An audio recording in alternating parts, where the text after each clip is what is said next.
Hola amigos, bienvenidos a la lección número 9 de este cuarto trimestre del 2017. El título de esta lección es Ninguna condenación. El versículo para memoria es Romanos 8:1. Ahora pues, ninguna condenación hay para los que están en Cristo Jesús, los que no andan conforme a la carne, sino conforme al Espíritu. Después de analizar el capítulo 6, hace 2 semanas, y el capítulo 7 de esta semana anterior, en esta ocasión analizaremos el capítulo 8 de Romanos. Recordemos que es toda una línea argumental, por tanto no perdamos de vista lo aprendido en las dos anteriores semanas. Recordemos lo que aprendimos la semana anterior, o parte de lo que aprendimos la semana anterior. Pablo estaba diciendo, y si lo que no quiero esto hago, apruebo que la ley es buena, hago lo que no entiendo, no hago lo que quiero, etc. Y llegamos a la conclusión, leyendo los versículos, de que queremos hacer el bien, pero no está en nosotros hacerlo. De hecho, nuestra naturaleza caída carnal nos va a llevar por la senda contraria al bien. Y en el versículo 1 del capítulo 8 de Romanos vemos que la única solución de no estar sometidos y vendidos al pecado es Cristo. Si estamos en Cristo, ninguna condenación hay para nosotros. ¿Por qué? Pues porque no pecamos, guardamos la ley con la ayuda de su poder. No solo queremos hacer el bien y seguirle, sino que lo hacemos, porque con su poder nos ayuda. Por nosotros mismos es imposible que podamos hacer el bien, solo nos quedaremos en querer. Lo único que sale de nosotros es tomar la decisión, y cuando la tomamos, Cristo actúa en nosotros y por eso podemos avanzar en el camino estrecho y angosto hacia la salvación. Él nos libera del pecado y nos capacita para resistir las tentaciones que se nos presentan día a día. Empezaremos a analizar el capítulo 8 de Romanos. Empezaremos por el versículo 1, que es precisamente el versículo de memoria que leímos ayer. Dice así: Ahora pues, ninguna condenación hay para los que están en Cristo Jesús, los que no andan conforme a la carne, sino conforme al Espíritu. Y versículo 2: Porque la ley del Espíritu de vida en Cristo Jesús me ha librado de la ley del pecado y de la muerte. Quien está en Cristo, quien lo acepta como Salvador personal de verdad, entrega todo su ser a Dios. Por tanto, Dios pone en esta persona el querer y el hacer.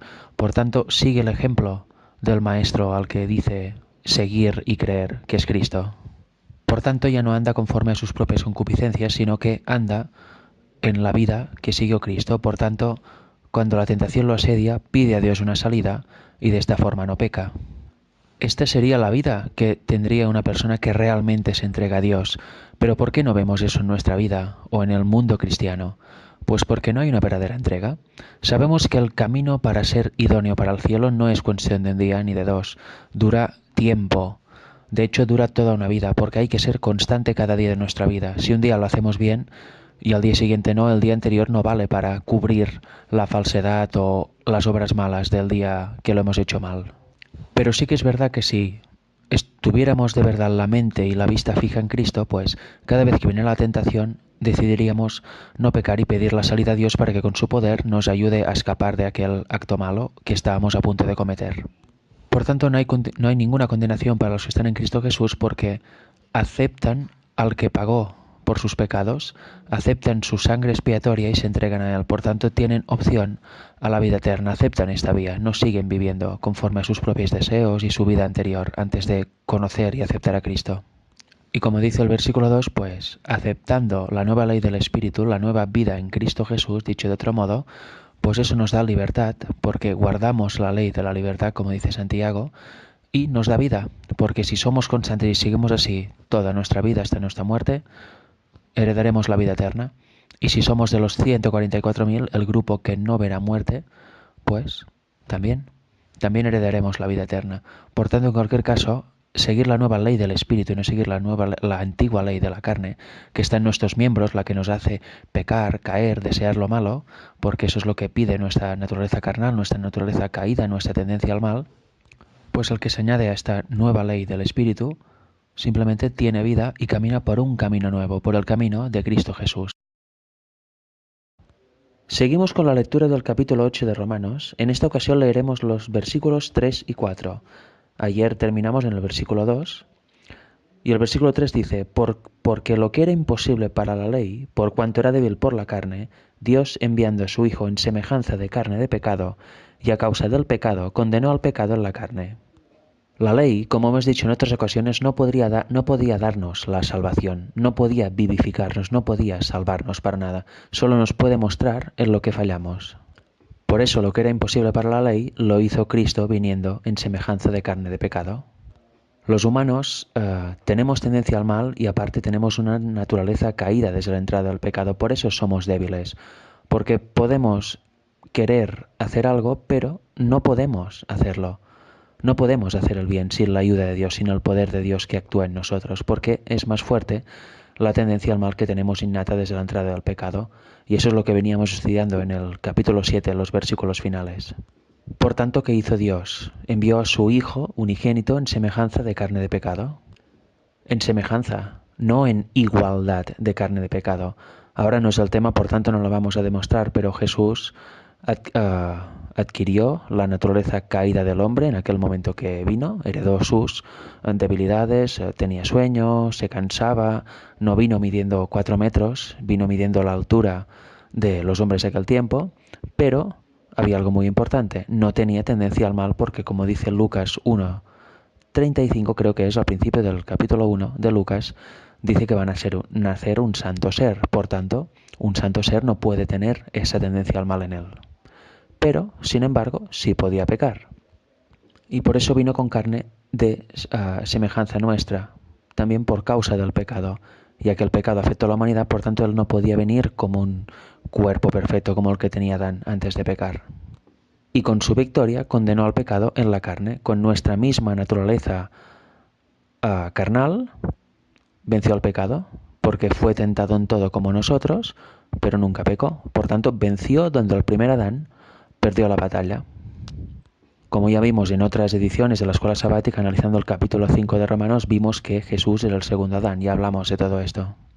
Y el versículo 4 dice, para que la justicia de la ley se cumpliese en nosotros, que no andamos conforme a la carne, sino conforme al Espíritu. Por supuesto, Cristo venció, por tanto abrió una vía para ir a la vida eterna. Sus méritos, su sangre nos limpia de todo pecado si nos asimos de él. Recordemos que venimos de leer el versículo 1 del capítulo 8, donde dice que no hay ninguna condenación a los que están en Cristo Jesús, a las personas que verdaderamente han aceptado a Jesús como Salvador y por tanto siguen su ejemplo, no están viviendo en concupiscencias y en pecado. Por eso dice aquí, en el versículo 4, que no andamos ya en la carne, sino andamos conforme al Espíritu y por tanto la justicia de Dios se cumple en nosotros. ¿Por qué? Porque Dios nos imparte su justicia. Cuando aceptamos a nuestro Salvador, a Jesús como Salvador personal, por tanto, aceptamos la justicia imputada que nos imputa de forma gratuita, quiere decir que seguimos su ejemplo también, por tanto Dios puede obrar en nosotros, como digo muchas veces, su querer y su hacer, por tanto nos va impartiendo su justicia y vamos siendo modelados a semejanza de Cristo para ser idóneos para el cielo. Por eso dice aquí que la justicia se cumple en nosotros, porque caminamos en Cristo Jesús, por tanto no hay ninguna condenación para nosotros. Seguiremos leyendo el capítulo 8 de Romanos y hoy vamos a reanudar justo donde lo dejamos ayer. Por tanto leeremos del versículo 5 al versículo 8. El versículo 5 dice así: porque los que son de la carne piensan en las cosas de la carne, pero los que son del Espíritu en las del Espíritu, en las cosas del Espíritu. Porque el ocuparse de la carne es muerte, pero el ocuparse del Espíritu es vida y paz. Y efectivamente, las personas que fijan su mente, fijan su mirada, su objetivo en las cosas de la carne, o sea, en las cosas de este mundo, en los pecados, en el ocio que no lleva a nada, en fin, en todas las cosas que nuestra mente de forma natural y nuestros miembros, los miembros de nuestro cuerpo, nos llevan a hacer de forma, como he dicho, natural. En cambio, los que se fijan en las cosas del Espíritu, pues que tienen vida y paz. ¿Por qué? Pues porque están unidos a Dios, siguen al Cordero por allí donde va, se esfuerzan para estar unidos, oran, estudian. Y claro, ¿eso que lleva? Pues la paz de Dios en uno. Por tanto, si están en tribulación, si tienen problemas, saben que tienen una salida. Tienen un abogado que es Jesucristo a quien dejar todas sus cargas y pedir ayuda y pedir poder en todo momento para solucionar las cosas de la manera que Él lo haría. y con el espíritu correcto. En cambio, las personas que se centran en la carne y que viven en la carne, cuando hay problemas, cuando hay tribulación, pues vienen las decepciones, las depresiones, la solución de problemas de forma a veces con violencia, a veces de malas maneras, con un espíritu que para nada transmite paz, bondad y amor al prójimo, sino que transmite orgullo, etcétera. Y llegados a este punto, deberíamos escudriñarnos en nosotros mismos y hacernos esta pregunta. ¿Qué estilo de vida llevamos nosotros? ¿Qué somos nosotros? ¿Personas que viven según la carne o personas que vivimos según el Espíritu? ¿Vivimos según la carne o vivimos según el Espíritu? Analicemos nuestros actos, nuestro día a día, nuestras reacciones, nuestro pensar, en qué nos ocupamos, qué miramos, qué oímos, qué tocamos, qué nos gusta. Y así tendremos una visión clara de quién está dominando nuestra vida, si Dios o Satanás. Y eso lo deberíamos hacer.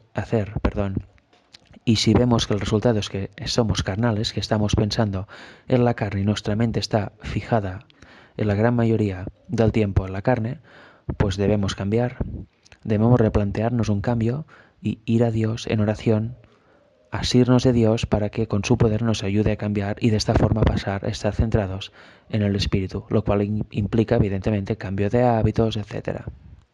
Y versículos 7 y 8. Por cuanto los designios de la carne son enemistad contra Dios, porque no se sujetan a la ley de Dios, ni tampoco pueden, y los que viven según la carne no pueden agradar a Dios. Evidentemente, si se vive según la carne, pues quiere decir que se está pecando, se está transgrediendo la ley, y a veces, muchas veces, es que no se tiene ni en cuenta la ley. Por tanto, hay un despropósito total en la vida de uno y hay un rechazo completo a Dios. Por tanto, quien rechaza a Dios, evidentemente eso no gusta a Dios. Y Dios no va a estar en ti, ya que tú mismo has decidido echarle de tu vida. Y evidentemente una persona que está viviendo en la carne, una persona que no está unida a Dios, es imposible que guarde la ley. No puede guardar la ley como máximo de forma legalista, pero eso no le va a servir de nada. Sin el poder de Dios, como vimos en otros días, es imposible guardar la ley. Él te capacita para que tu querer de guardar pueda pasar a ser una obra y puedas pasar a guardarla. Sin su poder es imposible. Sin su poder solo tienes la ley que te enseña lo mal que estás, pero si no hay su poder te va a ganar tus miembros, tu carne, tu tendencia al mal. En cambio, si te vas a Dios con oración y te ciñes de verdad a Dios, Él con su poder te va a ayudar a guardar la ley y te va a permitir de esta forma poder guardar la ley de corazón y hacerla parte intrínseca de tu vida. Si no, es totalmente imposible, la carne siempre ganará, nuestra tendencia al mal siempre va a ganar. Solo es resistida y nuestro yo rebajado con la ayuda de Dios. Porque con la ayuda de Dios, cada vez más, si somos constantes, Cristo, el Espíritu, vive en nosotros y el yo se va rebajando. Por tanto, nuestro hombre interior, como dice Pablo a veces también, habla de hombre interior, pues refleja la imagen de Cristo, va reflejando poco a poco la imagen de Cristo a medida que vamos caminando en el camino nuevo que hemos conocido. Por tanto, amigos, realmente escudriñémonos y vayamos a Dios para cambiar y llevar una vida santa y como Dios quiere. Hoy leeremos de los versículos 9 al 14 del capítulo 8 de Romanos. Dicen así: Mas vosotros no vivís según la carne, sino según el Espíritu, si es que el Espíritu de Dios mora en vosotros, y si alguno no tiene el Espíritu de Cristo, no es de él. Pero si Cristo está en vosotros, el cuerpo en verdad está muerto a causa del pecado, mas el Espíritu vive a causa de la justicia. Por tanto, ¿qué vemos aquí? Si realmente somos de Cristo, el Espíritu de Cristo y su Espíritu, el Espíritu de Dios, mora en nosotros, y eso se ve en nuestra vida, en nuestras obras. En cambio, si vivimos según la carne, si vivimos sin guardar la ley de Dios, si vivimos sin tener en cuenta lo que Dios requiere de nosotros, pues no estamos viviendo en el Espíritu para nada. Nuestra carne está muerta al pecado, pero si tenemos el Espíritu de Dios en nosotros, dentro de nosotros, esto nos cuenta para justicia. La carne está muerta, pero el Espíritu es lo que nos hace llevar el camino correcto, hacer buenas obras y realmente demostrar que estamos viviendo otra vida que la que teníamos antes sin Dios. Y versículo 11. Y si el Espíritu de aquel que levantó de los muertos a Jesús mora en vosotros, el que levantó de los muertos a Cristo Jesús, vivificará también vuestros cuerpos mortales por su Espíritu que mora en vosotros. ¿Eso qué quiere decir? Pues que, teniendo el Espíritu de Dios dentro, tendremos el poder de Dios. Por tanto, Él nos cambiará la vida. iremos dejando los vicios, iremos dejando todo lo malo y pasaremos a guardar la ley de Dios, iremos dejando el pecado. A esto se está refiriendo. Por eso nos vivificará, porque ya con su poder venceremos esas tendencias que tenemos de nuestra naturaleza caída, esas ganas de hacer el mal continuamente y hacerlo. El Espíritu de Dios en nosotros nos renovará la mente, por tanto, nuestro foco ya no se centrará en lo mundano, sino que se centrará en Dios, y por tanto eso se constatará en nuestra vida, en nuestras conversaciones, etc. Versículo 12. Así que, hermanos, deudores somos, no a la carne, para que vivamos conforme a la carne, porque si vivís conforme a la carne, moriréis, mas si por el Espíritu hacéis morir las obras de la carne, viviréis. Por tanto, ya no somos nuestros, fuimos comprados por sangre, por Cristo.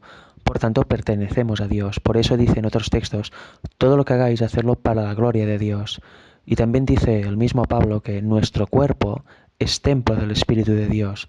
Por tanto, debemos cuidarlo, ya que no somos nuestros ya.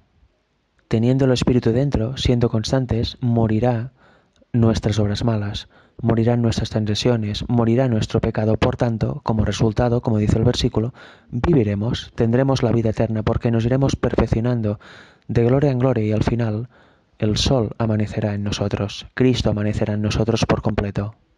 Por tanto, vemos una vez más una clara distinción. Solo hay dos bandos, el que vive según la carne y el que vive según el Espíritu de Dios. No hay intermedios, no hay grises, es todo blanco o es negro. Nosotros elegimos qué queremos ser. Y si elegimos de Dios y nos asimos de Él con su poder nos ayudará a vencer el pecado y a andar rectamente. Si dejamos a Dios de lado y preferimos vivir nuestra vida de forma mundanal y confiando en nosotros mismos, cada vez iremos más cuesta abajo con los frutos de la carne y viviendo cada mes en nuestros vicios y cada vez nos endureceremos más y al final lo que sabemos que es pecado ya no lo consideraremos como tal. Y para finalizar, versículo 14, porque todos los que son guiados por el Espíritu de Dios, estos son hijos de Dios. Si nos entregamos a Dios y nos dejamos dominar por su Espíritu, que Él guíe nuestra vida, obviamente seremos considerados hermanos de Cristo, por tanto también seremos considerados hijos de Dios, gracias a su justicia sobre nosotros. Si aceptamos esto, viviremos en el Espíritu y todo lo que hagamos será porque Dios obra en nosotros. Por tanto, ya no saldrán obras malas y obras buenas, sino que saldrán solo obras buenas. Porque nos entregaremos realmente a Dios y por tanto podemos ser considerados hijos de Dios. Y como dice 1 de Juan, es muy importante el amor. Un verdadero hijo de Dios tiene amor genuino, amor ágape con el prójimo. Por tanto, es algo que se va a desarrollar en nosotros gracias al poder de Cristo también. Seguiremos lidiando con el pecado en nuestra vida, pero como estaremos en Dios y aceptaremos, o sea, nos dejaremos guiar por su Espíritu, cada vez que venga la tentación, elegiremos el bien, elegiremos no pecar. Y ese es el objetivo que debemos tener. Debemos asirnos de una vez de Dios, entregarnos por completo a Dios y por fin esta vida podría ser una realidad en nosotros. El versículo 15 de Romanos 8 nos dice, pues no habéis recibido el espíritu de esclavitud para estar otra vez en temor, sino que habéis recibido el espíritu de adopción por el cual clamamos Abba Padre. Y eso es bien cierto, las personas que realmente han aceptado a Cristo y viven en Él, o sea, mejor dicho, Cristo vive en ellos y ellos siguen el camino cristiano auténtico, pues no tienen temor, no están sujetos a Cristo por obligación, en el sentido del esclavaje más duro, como es entendido en el mundo. El esclavaje, un esclavo no tiene ningún derecho, es obligado a ser esclavo en contra de su voluntad y está sirviendo a su señor hasta que se muere, a no ser que éste le dé la libertad y le permite irse, pero en todo caso tiene una vida totalmente coarta, donde totalmente se le coartan sus libertades. Es muy distinto estar en Cristo, ya que está en Cristo quien quiere. Dios no te va a obligar. Él te dice, ¿vienes o no vienes? Y tú tomas la decisión de ir o no. Por tanto, quien está en Cristo no lo está por temor, sino que lo está por amor verdadero, ya que como lo dice 1 de Juan 4:18, el perfecto amor echa fuera el temor. Por tanto, alguien que está verdaderamente en Cristo, que está siguiendo el camino cristiano auténtico, no lo hace por temor o miedo a las consecuencias, sino que lo hace por pura convicción de que este es el camino correcto, lo hace por amor y realmente se deja guiar por Dios y así va perfeccionando su carácter a semejanza del de Cristo. Dios le va impartiendo su justicia. Y quien está en Cristo recibe el espíritu de adopción. Somos parte de la familia divina. Como el Hijo, Cristo, es obviamente hijo de Dios, nosotros por adopción pasamos a ser considerados también hijos de Dios. Como dice el versículo 16, el Espíritu mismo da testimonio a nuestro espíritu de que somos hijos de Dios. Por tanto, quien está verdaderamente en Cristo, el Espíritu Santo ya se encarga de recordarle y demostrarle que realmente es un hijo de Dios. Y realmente está seguro de ello, porque se deja guiar por Dios y ya es una persona totalmente nueva. Y sabe que gracias a la justicia de Cristo puede ser considerado hijo de Dios también, sin merecerlo, pero gracias a la justicia y a la sangre que lava los pecados de las personas, la sangre de Cristo obviamente, pues podemos ser considerados hijos de Dios y tenemos esta seguridad las personas que están realmente unidas a Cristo. Yo hago una pregunta, ¿estamos unidos realmente a Cristo? ¿Tenemos esta seguridad real? ¿Tenemos la seguridad real con base bíblica? ¿Solo nos lo imaginamos? ¿Solo nos lo parece? Debemos estar seguros si realmente estamos en el camino correcto y somos considerados hijos de Dios. Porque ser considerado hijo de Dios no significa ser religioso o ir a la iglesia, ¿eh? Significa tener una vida práctica donde se aplica la fe verdadera en tu vida y realmente estás transformándote a semejanza de Cristo. Y el versículo 17 para terminar dice, y si hijos, también herederos, herederos de Dios y coherederos con Cristo, si es que padecemos juntamente con Él, para que juntamente con Él seamos glorificados. Y luego el versículo 18, pues tengo por cierto que las aflicciones del tiempo presente no son comparables con la gloria venidera que en nosotros ha de manifestarse. ¿Tenemos claro esto? ¿Tenemos claro que las aflicciones de ahora no son nada con la recompensa que vamos a obtener si sufrimos persecución y padecemos a causa del nombre de Cristo? Porque como dice el versículo 17, realmente si somos hijos, por tanto somos herederos de Dios y coherederos con Cristo. Tenemos la misma recompensa que es la vida eterna y la glorificación. Qué bonita e interesante realidad, ¿verdad? Y qué promesa también, porque en el fondo es una promesa. Por tanto, sin duda eso da fuerzas, ¿verdad?, para soportar las aflicciones y los problemas que tenemos en esta vida. Sin duda que sí. Os recomiendo meditar en ello cada vez que estéis en aflicciones y en problemas. Y seguro que Dios va a actuar con su poder y os va a restablecer. El temor que podáis tener, el sufrimiento que podáis tener va a desaparecer por completo, porque el Espíritu os llenará y de esta forma os hará centrar la mente donde toca, en Cristo, y así se puede soportar todo. Pablo también dice, los que viven piadosamente en Cristo Jesús padecerán persecución, pero aleluya por ello, porque si es por eso, la recompensa es la vida eterna. Por tanto, ¿qué más podemos querer? No hay nada superior a esto. En este último día de la escuela sabática, para finalizar la semana, me gustaría hablar un poquito de un tema que creo que quizá no he dejado claro en mis comentarios y se puede malinterpretar. Por lo tanto, quiero aprovechar este día para hablar un poquito más extenso de ello. En algunas ocasiones digo que alguien que no vive el Espíritu no puede hacer buenas obras. Es imposible. Por tanto, voy a aclarar este punto. Ya que lo hemos comprobado nosotros en los tiempos que, bueno, en mi caso cuando no era creyente también hacía buenas obras, ¿no? Y sabemos de mucha gente que ni siquiera cree en Dios y bien está haciendo buenas obras. Eso es un hecho indubitable. Pero el tema está en que no se trata de el acto físico de hacer buenas obras. La clave está en el espíritu con el que se hacen, con el que se hacen estas buenas obras. El espíritu que se ha de tener es libre de egoísmo, porque muchas veces podemos hacer buenas obras, pero para un fin, para algo, para conseguir algo. Por tanto, eso es egoísta. Por ejemplo, los fariseos, cuando oraban y ayunaban, lo hacían para que todo el mundo los viera. ¿Y ayunar y orar está mal? No. En sí, el acto es una buena obra. De hecho, en el tema de la oración es vital. ¿Pero lo hacían con el espíritu correcto? No, para nada. Por tanto, Dios ya no escuchaba estas oraciones y no les servía para nada para edificarse, porque era un acto egoísta, un acto de orgullo. Igual que cuando tiraban las monedas, las ofrendas en el templo, las tiraban para que resonaran bien fuerte, ¿eh? Se oía el sonido de las monedas caer y cuántas monedas que tienen y cuántas monedas que dan para Dios, ¿eh? ¿El espíritu es bueno? No. El espíritu volvía a ser malo. Estaban dando una ofrenda muy bien. ¿Este acto es malo? No, es bueno. Pero el espíritu con el que lo hacían era otra vez orgulloso, pomposo y con el deseo de miradme a mí que soy el más santo de todos. Y eso para nada es aceptable para Dios. Aparte también hay otro aspecto. A veces podemos hacer buenas obras, pero porque estamos contentos o tenemos un estado de ánimo bueno aquel día.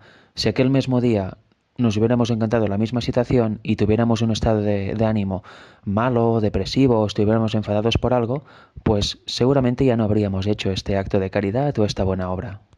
Por tanto, hacer buenas obras sin estar unido a Cristo, sin estar en el Espíritu, depende mucho del estado emocional de la persona en cada momento.